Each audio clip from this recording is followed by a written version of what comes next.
Good evening, everybody, and welcome to this unboxing of the 1975 Inside Pitch Player Cards Season Set and a preview of the 1975 NBC Game of the Week project, which will start tomorrow, April the 15th. Tomorrow afternoon, probably around 1 o'clock is what I'm shooting for Eastern Time. We'll see, depending on how life goes and how life gets in the way. It could be 12 or it could be 2. But I'm thinking that 1 o'clock is probably the better time to do it. Hello, Brian B. How are you? So, this is... I wanted to show this because people may or may not know how Inside Pitch cards come when you purchase them. I ordered these from Chris Davis, Inside Sports Games. He is in Idaho, Nampa, Idaho. I've never heard of Nampa, Idaho, but there you go. Mr. RJL, I held off as long as I could to make sure you had time. So I wanted to do what Kirk Berglund calls what's the word for it? Not legitimate, but maybe a legitimate unboxing. I don't know, where you don't go ahead of time and undo some of the box. This is straight from the post office. Haven't done anything with it, so I'm thinking I would open it from this side. Would probably be the best way to go. Just my guess. There's some glue here. I got scissors here if I need it, but I don't know if I need it or not. Authentic. Thank you. That's the right word I was trying to think of. Thank you, the Equalizer and Don Heston. Yeah, authentic was the Kirk Berglund word he used for unboxing. So, press firmly to seal. Somebody certainly did press firmly to seal, that is for sure. I may need to get some assistance from my scissors, so let's see if I can do that to speed things up and not be so cumbersome. Maybe not. I should have brought a knife with me, but they don't let me play with sharp objects that much.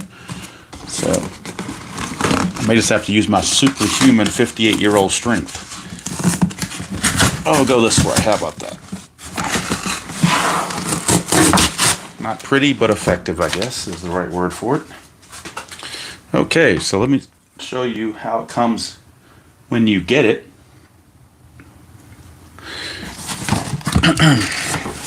Nice little bubble wrapping there to protect everything. When I first ordered from him, it used to come in somewhat like a clear plastic, almost like a manila folder, but it had a string around it to secure it. Now he just basically does it in bubble wrap. So when you pull it out, it's simply coming in the bubble wrap here. And there's nothing else. It's an empty box after that. There are a couple little, air things here that I guess try to protect it as best you can, but it is in a couple of layers of bubble wrap, and it is in plastic. So there it is. It is in plastic. Try to protect it more. I will save you the agony of hearing me pop bubble wrap. So, all right. So there you go. You can see how nice and colorful they are. All the stadium cards are first, and then you get to the team cards. Generally, they start with the American League and go in alphabetical order, which is what they've done here, and then you go to the National League in alphabetical order. So it's always Baltimore, Boston, California, and so forth. And of course, you got the nice team colors, which to me is an Inside Pitch trademark, and what makes their cards stand out from everybody else's.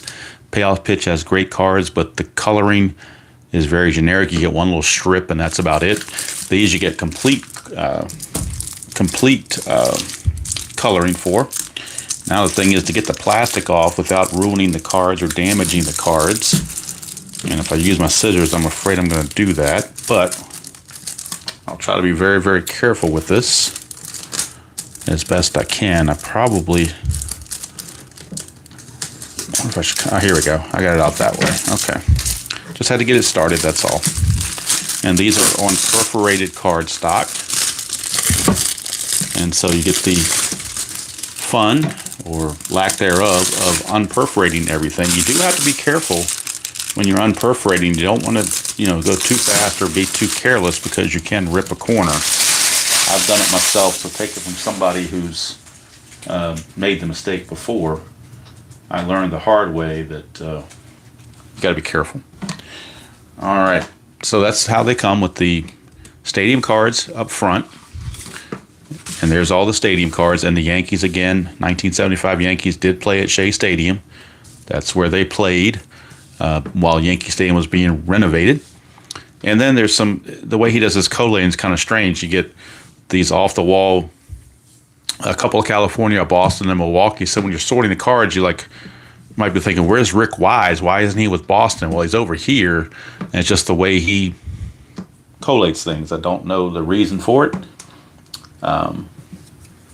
Hey, Brian, yeah, I would like to see Tampa lose so that Milwaukee and Atlanta can keep their 13-0 recent streaks going. All right, let's look at some of the cards. The Cy Young winner in the American League was for Baltimore, and that, of course, was Jim Palmer. He was, let's see if I can get the cards over here. He was 23-11 with a 2.09 ERA, so obviously very, very good. He can face 32 batters before he's tired. And I tell you, I'm also playing the 2022 New York Yankees in payoff pitch. And I played against Boston today, and the Boston pitcher, after 4 innings, he was tired. So it's a big difference between 75 and 2022 as far as fatigue for pitchers and how long they can go. Hello, Dwayne Martz. How are you?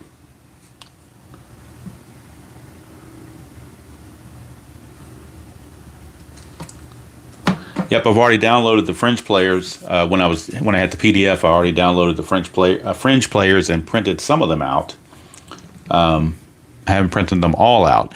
Now, again, I don't have to separate all these right now. Only teams I need to separate now are the Phillies and the Cardinals, because that's the first game. And I need to go find the occasional player that was traded to one of those teams so that I can pull them in and put them with the correct teams. So if you want to look at the Boston Red Sox from 75, Fred Lynn, that was his Rookie of the Year and MVP. But then you have somebody like Denny Doyle. He started the season with California and was traded to Boston. So when the season starts, I have to move him to California, and then he'll come to Boston later. And that's like that with several teams. That's one of the two, I won't call it bugaboos, but the two things about this game that keep it from being a 10 for me. One is they only make one card per player. Instead of having a Denny Doyle card for both teams, so just like they do in payoff pitch, so I don't have to swap them around, I've got to do swapping around. I know ID Jester did a rant on that about something similar to that as well. And of course, the other one is the left-right splits, which that horse has already been beaten and dead, so I won't go that far. All right, so we go through all the American League, and then you get to the National League, and it starts off again with the stadium cards and alphabetical order: Atlanta, Chicago, so forth. But I'll give one quick left-right split thing because I just mentioned it earlier in RJL's stream of his game, and that is Mr. Jim Spencer. Jim Spencer has 403 at-bats, but he's not rated for lefty-righty split because he only had, I believe, 24 at-bats against lefties and 370-some against righties. So obviously the man, and he had 11 home runs on the season. Every single one of them was against a righty. So in my mind, he should have a 0 here because he didn't hit any home runs against lefties, and he didn't hit 266. He hit like 280 against righties and 2-0 something against lefties. But that's just, few and far between. It happens once in a while, and you just have to deal with it. So I enjoy the game so much that, it doesn't bother me as much as it used to. When I first got the game, it really did bother me, but nowadays it's just, I just accept it. It's part of the deal. It's a package deal, so there you go. All right, so that's how they look when you buy them, and so when you buy a printed set. So the first thing to do when you get these is they're perforated, but you really have to be careful when you do these. they're in thirds. The way I look at them, visualize them, is they're in third. They're in rows of three, and I'm not sure. My video is only 720p on live videos, so you probably can't even see it on camera. But there's a perforation there, so I just fold it down one way, and then I fold it back the other way to give it a double resistance thing, and that seems to make them come off a little bit easier. And you be careful with them, and that way you don't get any tears or anything. You might get some little hanging chads or whatever you call those things. But if you're careful with them, that's why I do a little bit at a time. When you're careful with them, if you try to do the whole set at one sitting, you're probably going to get frustrated. I know I did. So do them a little bit at a time. And of course, the stadium I need for the first game is in the middle of these three. So I have to get rid of the other two stadiums for now.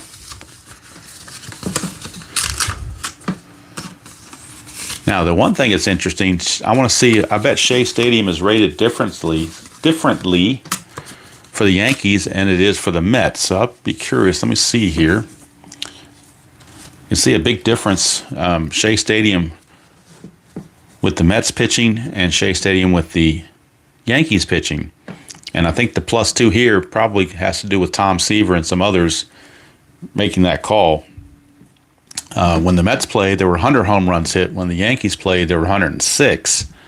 So, although it's unusual that there's 2 home runs here on Shea, but only 1 on Yankee Stadium, well, the Yankees portion of Shea, when there are more home runs hit there, but the home run question mark is higher, or the question mark 7, I should say, is higher.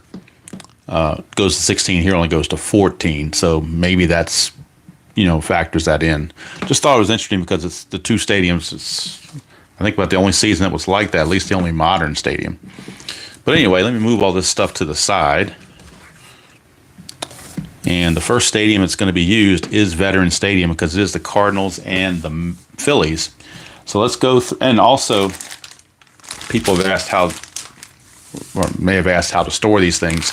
People have their own way of storing these things. I got these off of Amazon. They're called Plymore zipper reclosables, plastic bags, 2 mil, 4 inches by 5 inches, a pack of 100. And so when you pull them out, and you pull out the first one, you can see when you put the card in there, it's got plenty of room. You're not scrounging for room.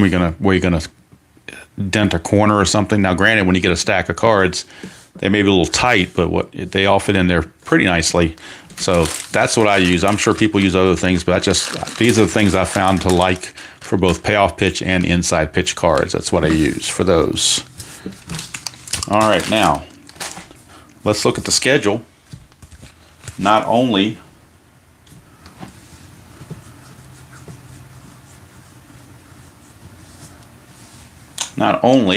will we look at the opening day, and I know Brian B. was a little bit chagrined that I didn't pick the Cincinnati Reds for opening day, but I just thought the pitching matchup was too good to pass up. As Robert mentioned, it was Bob Gibson and Steve Carlton. That's kind of hard to pass up, in my opinion. So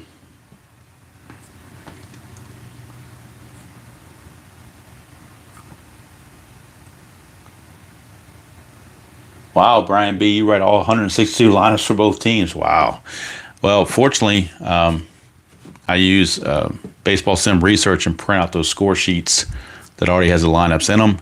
Now, for the 1975 one, I did the same thing for the games that I'm picking. But I'm doing the line score a little bit different. I'm making it bigger so people can see it easier on the camera or on the phone or whatever, how it comes through. And I'm going to be using, instead of using a blue ink pen, I'm going to be using a Sharpie. So the numbers will show up very, very well on video. At least hopefully they will. All right, so week 1, you got the Phillies and the Cardinals. Now, the rest of the games, I don't know the pitching matchups, but these are the games that I picked in this order. So week 2, we will be at Tiger Stadium for the Yankees and the Tigers. And I believe that's Mickey Lolich is starting for the Tigers. I'm not sure who's pitching for the Yankees. It's a April 22nd game, so I'm not sure. Or it might not be April. It's April 22nd when I'm playing it. I'm not sure when that Saturday was, but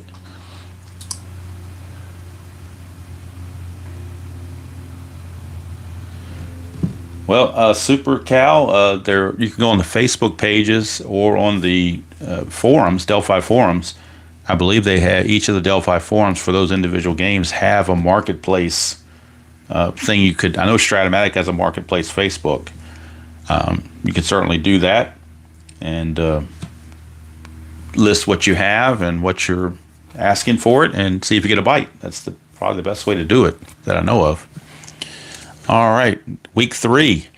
We'll be back in the National League in San Francisco. It'll be the Dodgers and the Giants. Dodgers against the Giants in week 3. And let's take a look here. Dodgers and Giants from week 3. And let me take a quick look here. Dodgers and Giants. That is Doug Rao against John D'Aquisto or Aquisto, whichever you want to call it. So that is week 3. Week 4, Cincinnati will finally appear against the Atlanta Braves. And it will be Gary Nolan against Rorik Harrison.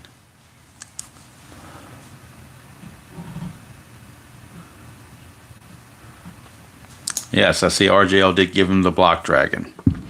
I really, when I do season replays of the older seasons, I really do like to play the first game in Cincinnati because just out of tradition.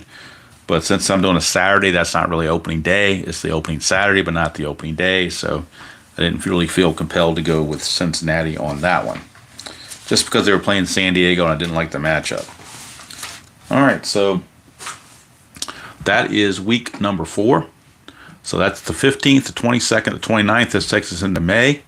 And then the week 5 will be in Stade Olympique for the Houston Astros and the Montreal Expos. So what I'm trying to do is get every team in the league on here to begin the season. Then toward the second half of the season, focus more on the better teams that are in the playoff race. The following week, it's the Milwaukee Brewers and the Minnesota Twins, an American League matchup. And then the final week listed on this page, it is the Pittsburgh Pirates against the San Diego Padres. I am not using Fast Score for this. I'm using PC Replay Baseball to sim the other games. I'm using Fast Score for the Yankees in the 2022 because I'm playing those. To use Fast Score on this, I'd have to Fast Score like a whole week in one sitting. That's just too much. So that's just too much to deal with. So much easier, just let the computer do it. Takes care of everything. Now I will manually, the games I play on Saturday, I will manually input them into PC Replay Baseball. I will do that and make sure those teams get credit for the wins and just sim the rest. Digital Diamond I'm using for the Yankee Replay and Payoff Pitch. But since I already have the 75 season in PC Replay, it's a little more user-friendly. In fact, it's a lot more user-friendly than Digital Diamond is, in my opinion. Digital Diamond, the good thing about Digital Diamond is it has every season and it's cheap. But as far as interaction, PC Replay is far and away, blows everything away. Digital Diamond can't even compare to that. So PC Replay is the cream of the crop when it comes to that. One button covers it all. You don't have to worry about, with Digital Diamond, I'm still trying to figure out how to get a guy to go from first to third on a single and make sure he doesn't get to second, and it's R this, and it's a learning curve for me to do all that. Whereas PC Replay Baseball, the button's right there. S plus, that means the runner on first gets to third. Very, very simple. Don't have to mess with anything else. It's the simplest thing out there. PC Replay Baseball is one of the best computer baseball games out there. Leave something to be desired on the cards and dice because you got to use the charts. Whereas on the computer, it does all that for you. So that's my little spiel there. All right, let me get the rest of the schedule because I only printed out that much. So let me look at the rest of the schedule for 1975 Game of the Week. So, and I can get the dates on these as well as I look this up. So this thing will open for me in Excel. Let's go. Here we go. Okay, so April 12th is the Phillies and the Cardinals.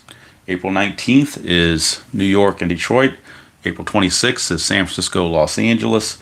May 3rd is Atlanta, Cincinnati. May 10th is Astros and Expos. May 17th is Milwaukee and Minnesota. And May 24th is Pittsburgh, San Diego.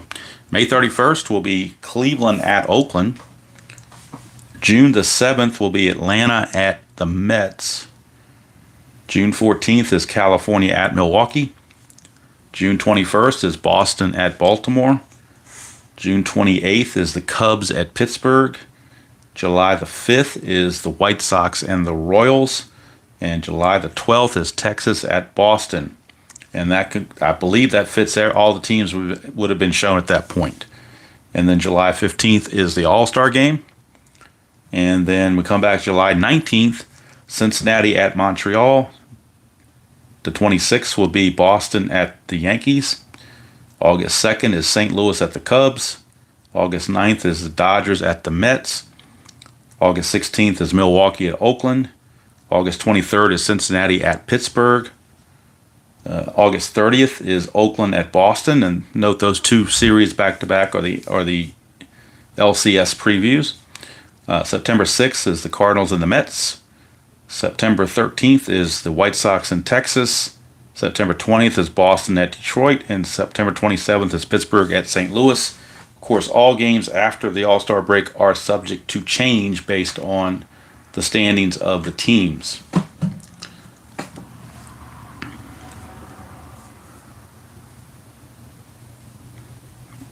Brian, I'm doing as the rosters as they are in real life. I'm using whatever the roster they had in real life. So, however many bench guys and bullpen guys they had, that's what I'm going to use.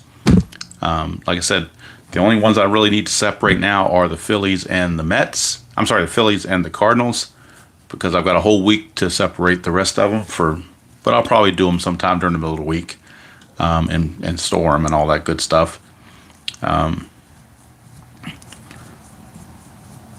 I did finish the first 3 games of the Yankee replay and payoff pitch, and I can show what happened on that.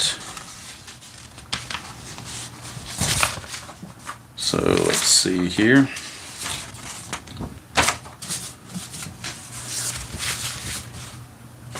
So on payoff pitch, this was the opening day game where the Yankees won at 7-. I'm sorry, that's not the opening day game.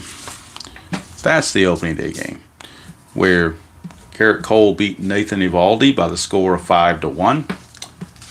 Interesting game in Game 2. The Yankees jumped out to a 4-0 lead, but then Boston came back with 3 runs in the 5th, capped off by a Trevor Story double.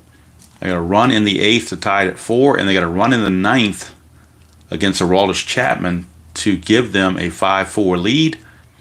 But then Anthony Rizzo hit a 3-run homer off of Strahm. I brought Barnes in to close it in the 9th, but he gave up a single, a fly out, and a single.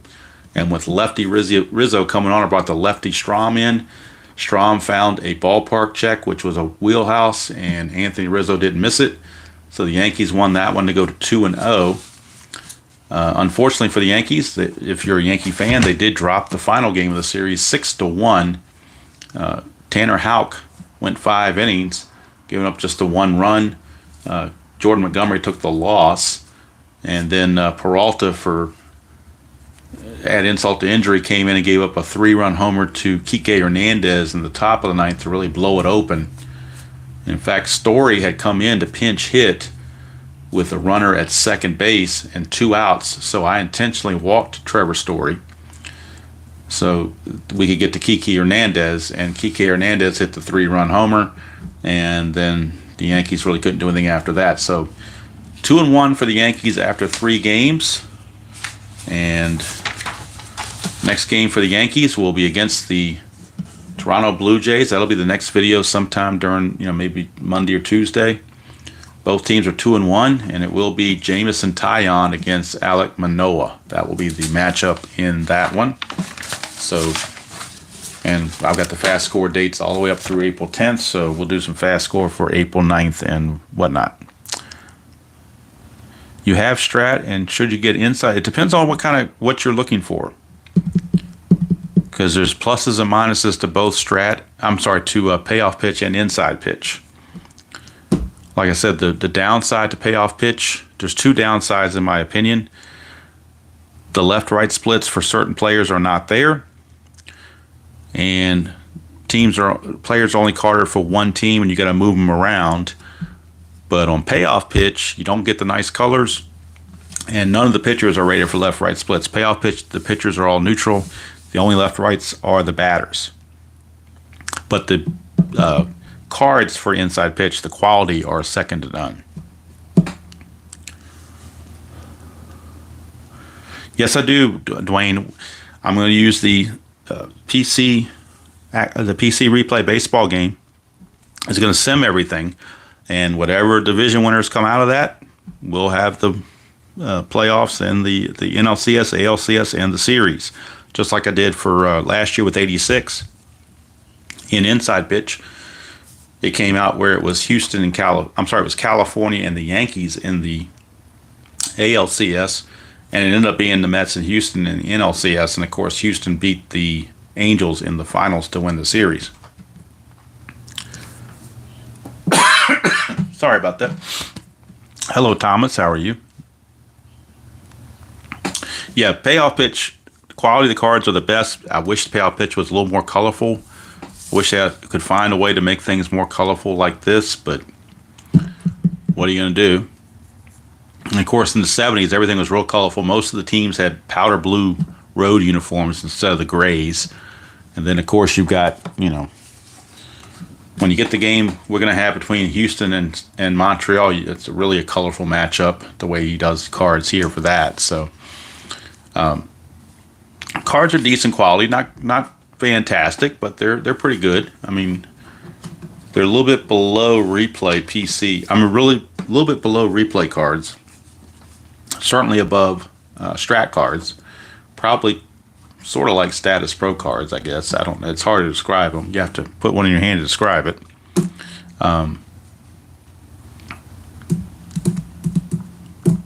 In fact, I've got because I had the PDF of this season ready to go. Just on a whim, I decided, you know what? If I'm going to put it on the game of the week every week, it probably is going to look better to have the printed set. So even though I had the PDF, I went ahead and bit the bullet and bought the print set. So if we take a look at the print set versus the PDF, now of course on the PDF, I cut the corners on the PDF, so I rounded the corners. I won't do that on the printed set. I don't think. I might. I did it for 84. I might do it for this, but I doubt it. But that's, you see it, it's a little bit better, shinier. It's a lot shinier. The Philadelphia shows up a lot better on that. So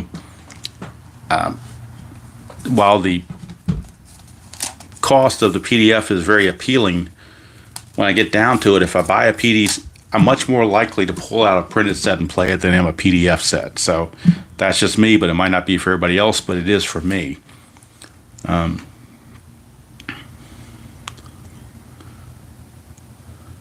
Well, I appreciate that.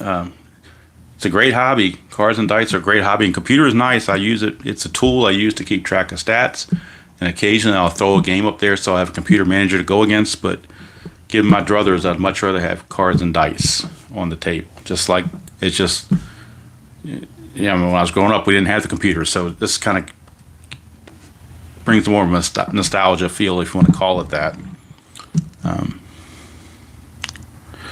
The font in the PDF,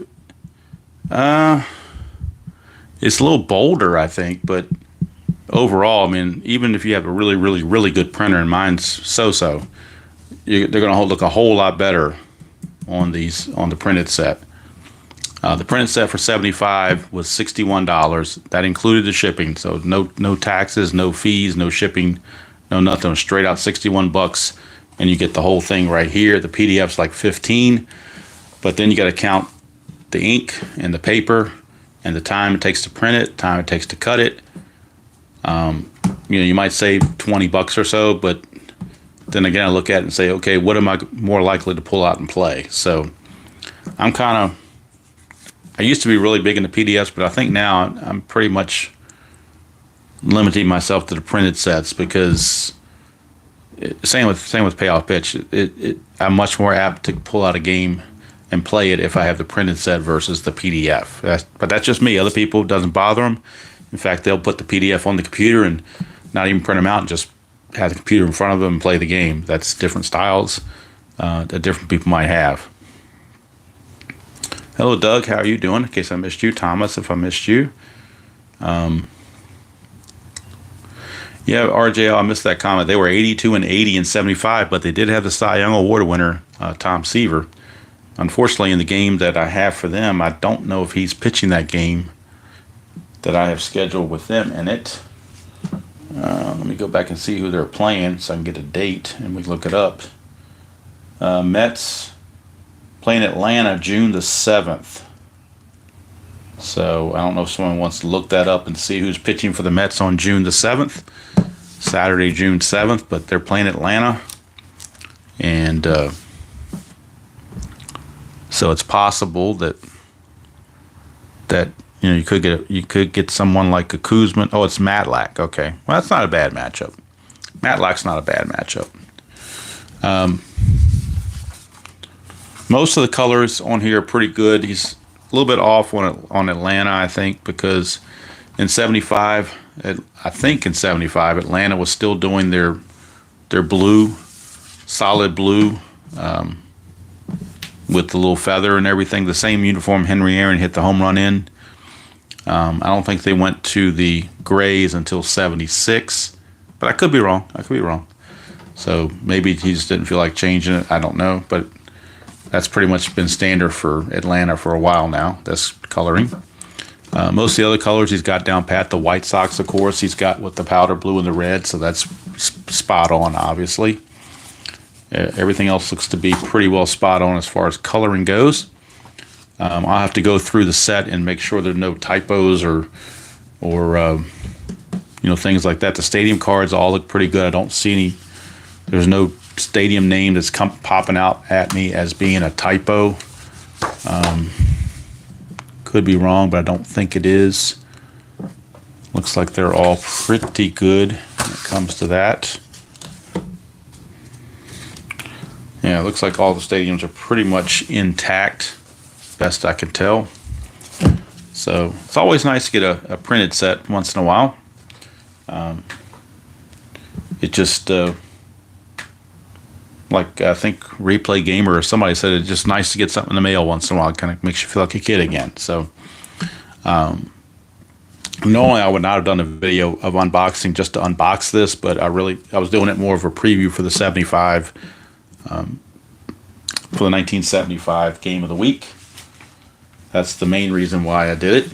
And I thought, well, maybe people see payoff inside pitch all the time, but maybe they don't know, or they're not familiar with how it arrives, and if you order the printed set. So I thought I would do that just to give an extra little thing to go with an unboxing. So I figured putting them together made it worthwhile. Tomorrow, of course, is the NBC Game of the Week. And also remember that Stratomatic will be finishing up with the Demolition League Finals between the Houston Astros and the Seattle Mariners.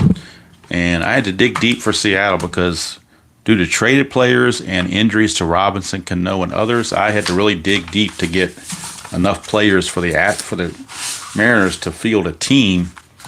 And in fact, I had to go to the computer and print off 3 guys.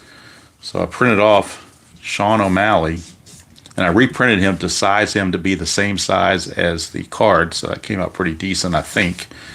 I just printed on regular paper, not card stock, because I'm not going to keep these. And then there's a right-handed pitcher named Tony Sick, Z-Y-C-H. And so that gives them the right amount of right-handers and limits them to 2 left-handers. So Fidel Nuno is off the roster and Tony Sick is taking his place. And then on the bench, to make up for the loss of all these players, there's a guy named James Jones that can play center field and do some other things. He had 29 at-bats and hit a .03. But he's a 2 in center field, so he could always come in as a defensive replacement. But that will start. That series will start probably on Tuesday. 5-game series. First two are in Seattle. It'll be Dallas Keuchel and Taijuan Walker getting the nod for game one.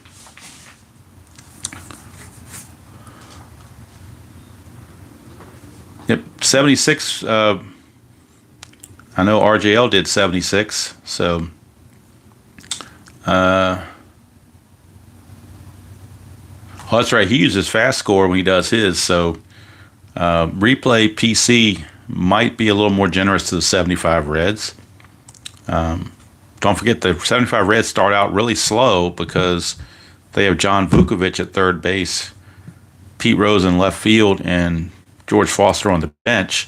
And it wasn't until Sparky came to Pete Rose and asked him to play third base that they really were able to get their offense going. Texag, most likely tomorrow will be 1 o'clock Eastern is what I'm shooting for the game of the week. It might be 1:30. It depends on, life gets in the way sometimes on, if I've done all my honeydew stuff and I've got the time, then I'll do it at 1 o'clock. It might shift. It might move back to 1:30.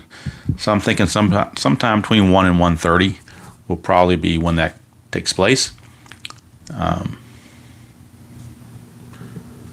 And RJ, he just said it all. They're all fun. I mean, I don't think there's a baseball season out there that I wouldn't think was fun. It's playing the game that makes it fun. And 1975, to be honest with you, I mean, I know I know the Reds, I know the Red Sox, I know the Pirates, I know the A's. The other teams I'm not that, studied up on. So I'm going to learn about these players as time goes along. You can let's look at the Reds real quick, since they were the world champions. Let's see what they did. All right, here's their main set of players: Pete Rose, Johnny Bench, Tony Perez, Concepcion, Geronimo, Morgan, Foster again. And Foster's a 5 in all outfield positions. He is a 5. That's just amazing. Griffey and Dan Dreesen. Unfortunately, Dreesen, 210 at bats, so he did not have enough against lefties to get carded regular. He's carded cookie cutter. But if you play realistic and just make sure you don't overuse him against lefties, I guess you can keep it fair. Let's see. We got Merv Retman, Darrell Chaney, backup catcher Bill Plummer, Doug Flynn, Terry Crowley, and the infamous Ed Armbrister. His bunt rating is only a 2. Yeah, so maybe he needs interference from Fisk to get a successful bunt down. I don't know. But then you got some of the pitcher hitting cards, and we go to the pitcher cards. And there's the infamous John Vukovic, who hit all of 211. He was a good defender, a 5 at range, good range, but only 38 at bats in 31 games. Many times, Sparky would replace him in like the third or fourth inning of a game he started. So that's why he doesn't get very many more at bats than he does games. And I know he started complaining, but then Sparky was like, "Look at your average, and you know why I'm doing it." And then you got Nolan Billingham, Fred Norman, Don Gullett, who's like their ace, 15-4, 2.42 ERA. The infamous Pat Darcy, he gave the home run to Fisk. Decent pitcher, 11-5, 3.58 ERA. The tough they had a great bullpen. Pedro Bourbon, Will McEnany, Clay Curl, and Raleigh Eastwick were all very, very tough pitchers. All of them ERAs below 3. And combined, let's see, 5, 12, 27, looks like 49 saves between the 4 of them. So Captain Hook, that's why he was Captain Hook. He had a great bullpen, wasn't afraid to use them.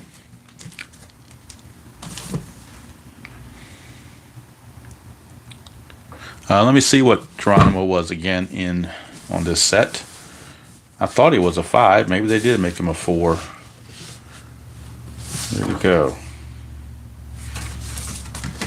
Geronimo, where are you? Oh, over here. I flipped him over. There we go. Geronimo. Yeah, he's a 4 in the 75 set. He's a 4. Surprised he's not a 5 because he pretty much covered everything out there.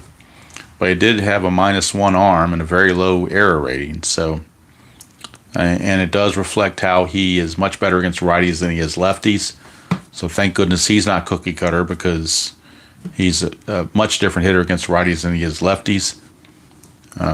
Griffey's kind of the same way, but not to that extreme. But it'll be interesting one way or the other. I'll enjoy it. I'm looking forward to the Bob Gibson, Steve Carlton. I'm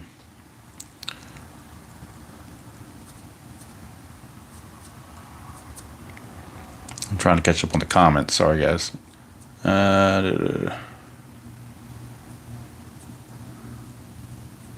That's cool, Tex. Just, watch them whenever you can. I mean, the live stream is great for people who want to chat, but you can always, what RJL calls, I think, on demand.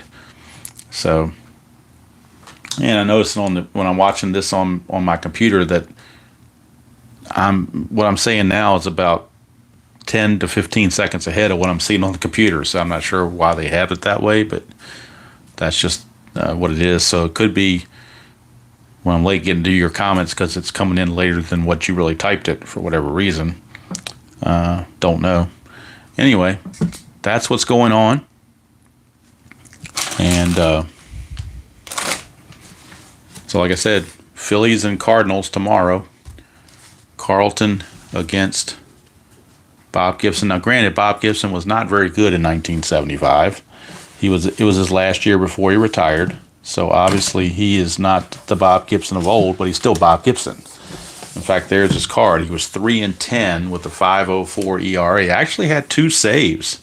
You don't think of Bob Gibson as a relief pitcher, but he had 2 saves on his season. He had 14 starts and 8 relief appearances. And, of course, the other pitcher on the Cardinals, which is pretty famous, is the Mad Hungarian, Al Rabosky. Al Rabosky, I should say. And so he had 22 saves and a 1.66 ERA. I don't know if there's a way to, in the cards and dice thing, to mimic his little pre-pitch thing he did behind the mound or not, but...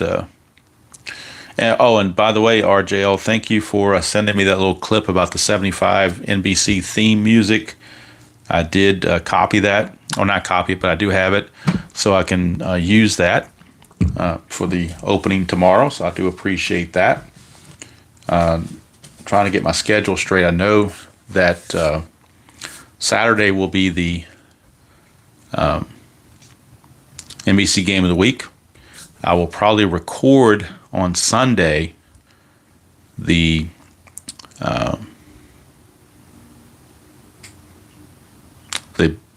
either Sunday, probably on Sunday to upload on Monday, probably the Seattle-Houston game. And then on Tuesday, I'll come back live with the Yankees payoff pitch against Toronto. And that'll be the game from April 11th. And, of course, we'll do the 11th and 12th in Fast Score, then play the game, and then do the 13th and 14th in Fast Score because I'll play the other 3 games offline. It's a 4-game series with Toronto. I'm only playing the first game of each series on video and playing the other ones offline. And I actually really enjoyed playing those offline with Digital Diamond right in front of me. Very nice to have the cards and just be able to input the I still kept it on paper, score sheet, but at the same time to input them into the computer and then have a nice score sheet and box score at the end, which you save. And so I'm accumulating a folder of all the box scores so that I can have a nice little history there for all the Yankees. Now, I'm not a Yankee fan. I'm not a Yankee hater. I just thought the Yankees would be an interesting team to play for 2022. They weren't the world champions, but they did win 100 games, so, or 99 games, I think it was. So my goal was to win 100 games, do better than Aaron Boone did. But of course, they go through injuries and things like everything else, and sometimes their pitching gets a little suspect. Right now, Giancarlo Stanton is really struggling. So let's see what you got here.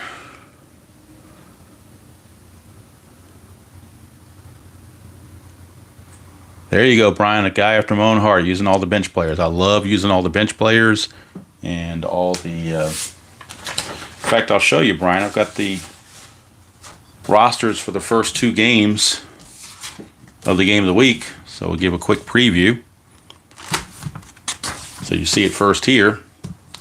There are your lineups and the bench and the bullpen. So if we look at the bench, and these are the as played lineups. So let's see, 1, 2, 3, 4, 5, 6. They got 7 bench players for both teams and 6 bullpen arms for both teams.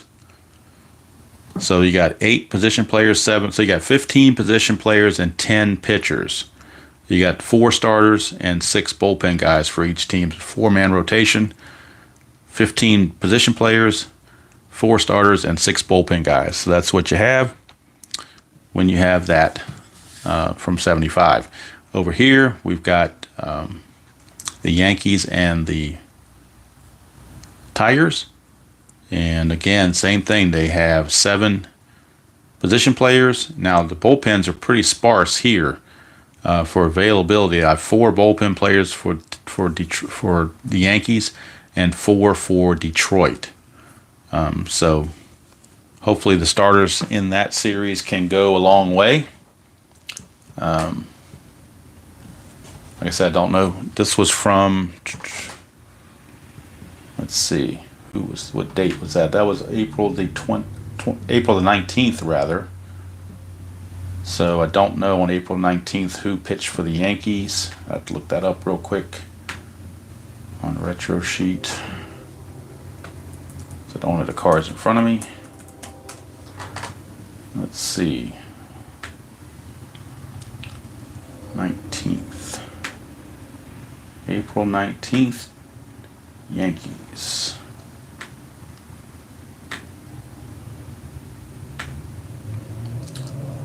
All right, that's a Catfish Hunter game against Mickey Lolich. So I think that's why I chose it. Because you're getting that great pitching matchup of Mickey Lolich. Getting a great pitching matchup of Mickey Lolich against Catfish Hunter. I think that's why I chose that game. And the Tigers are really bad, so I figure if I show them up now, that kind of gets them out of the way. So they won't have to worry about it. And then when we go to the next 2 weeks after that, you got the Dodgers and the Giants. He's still against Rao. And the Reds and the Braves, you got Nolan against Rorick Harrison. So that's what the pitching matchups are going to be for the first month of the game of the week. And then videos coming up for the Yankees.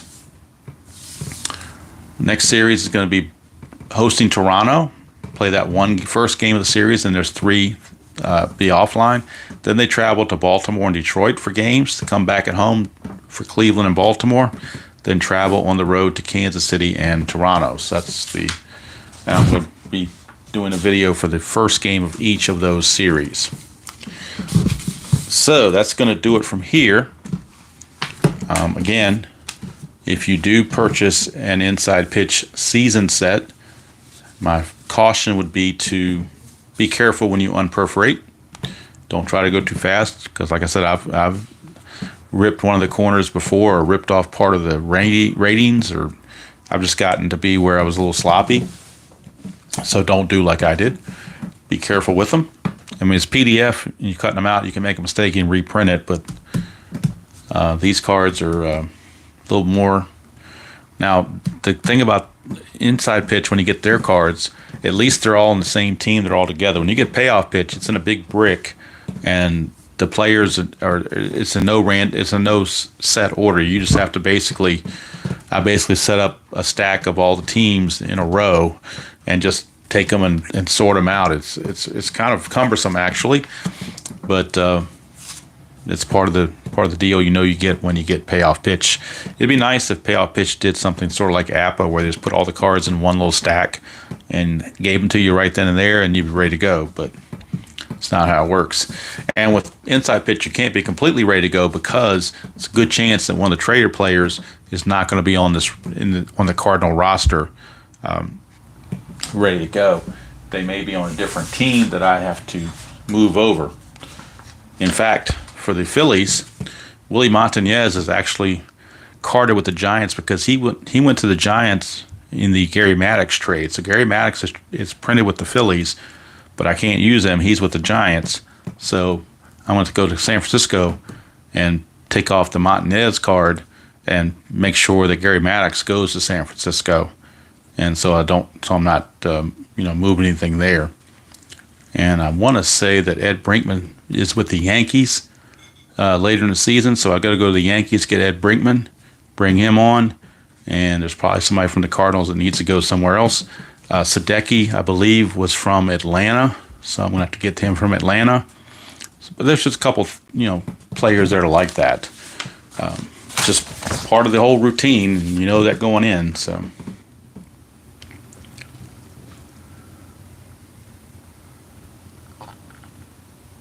No, I didn't do any kind of video.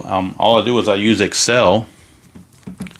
I just use Excel and do my columns, and then I just go into the color. I go to sportslogos.net and get the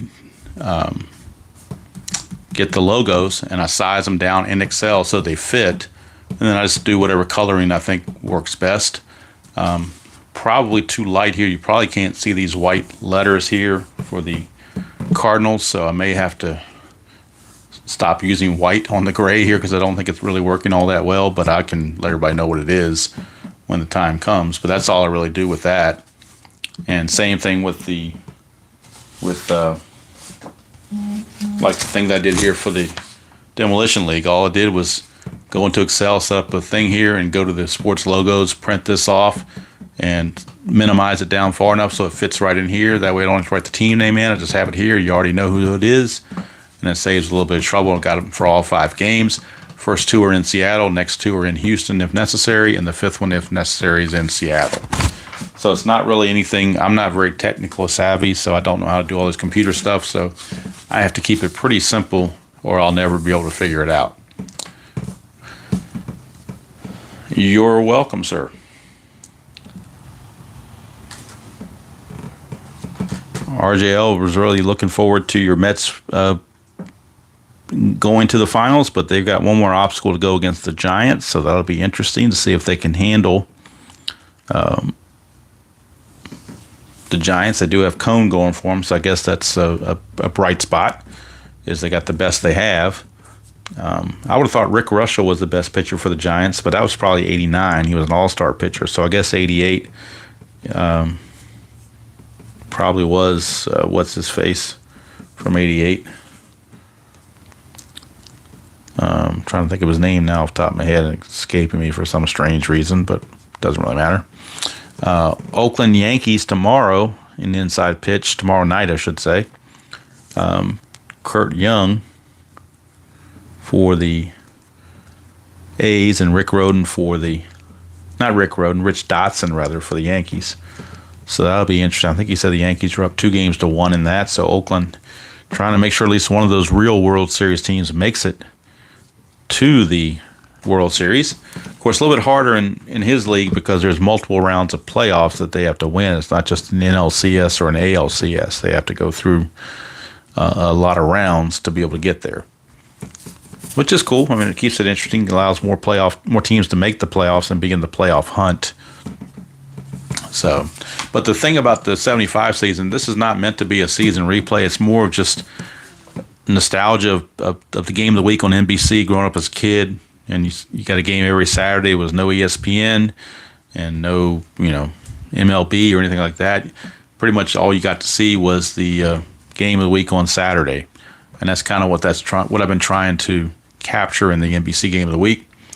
Now, the Yankees one is a season replay, so, of course, I will be more diligent on that, keeping stats and things like this. I'm not going to keep anything as far as stats go. The PC, replay PC will keep all the stats and tell me who the eventual winners are. Now, of course, the games that are played on video for each Saturday, I will input them manually, so those teams will get credit for those wins. I'm not going to play a game here and then have it simmed on the computer and have a different result. So make sure that plays out. And then after the All-Star break, I'm going to look at the standings on the replay PC, and I'll probably tweak the game of the week to try to match up more relevant type games. But before the All-Star break, I want to get all the teams in at least once. I think it's important to show all the teams at least once. So I tried to find the best matchups I could find. For certain teams, they're just so bad, you really, what are you going to do? You can't really do a whole lot with that. That is correct, Brian. I'm doing it by the book. NLCS is NL East champ versus NL West champ and vice versa. Same thing for the AL. So if it turns out to be Pittsburgh, Cincinnati, Oakland, Boston, so be it. But I'm sure that Replay PC will probably come up with a surprise or two. So never know. Maybe the Phillies win it, knock out the Pirates because they won it in 76, 77, and 78. So maybe they get the jump start early. We shall see. I doubt anybody challenges the Reds because they won it by such a large margin. The AL East, Boston might not make it because Baltimore was very tough, and so was the Yankees, actually. Don't know if the Mets can win the East. That would be a reach unless we started Tom Seaver every game. But that's why you play the games, as they say, to have fun with that. So, what time is it now? It's almost right around 10 o'clock. So, anyway, I know it's a Friday night, but I still want to keep on my normal sleep schedule, so I don't want to be too much longer. So, I want to give myself some time to be able to start dividing up these cards and putting them in their little baggies and getting them ready for tomorrow afternoon. And then I also got to, track down where these other players are on other teams and be able to get them off of there as well. I'm not going to nearly unperforate all these teams tonight. That's not going to happen. Just going to do it for the two teams that I need. Already got the stadium card that I need right here. So hopefully we'll have a good time on Saturday. Roughly 1 o'clock. I mean, could be plus or minus, 30 minutes either side, depending on what's going on. But my plan is to shoot for 1 o'clock. And hopefully everybody, if they have free time on Saturday, can stop by and enjoy the game and enjoy some chat and reminisce like it was 1975 or, like you were when you were a kid, listening to Joe Garagiola and Tony Kubek and Bob Costas and Vin Scully or whoever. 75 might have been Kurt Gowdy back then, or was probably Joe Garagiola and Kubek. I think that's who did the World Series in 75, the main guys for them. So, but it's like going down memory lane is what it really boils down to. And of course, I haven't played a game of Inside Pitch in a little while, so got to make sure I got all my rules refreshed and everything like that. I think I'm pretty square on it. Watch enough RJO videos, it kind of sticks with you. Yep, Kurt was there. So they probably had an A and a B, because a lot of times NBC would do two games in case one was a rain out. They'd have a backup game or a secondary game. So, yeah, I'm sure they kind of, mixed and matched. So, yeah, Joe Torre was in his later years as well. So, he was playing for the Mets.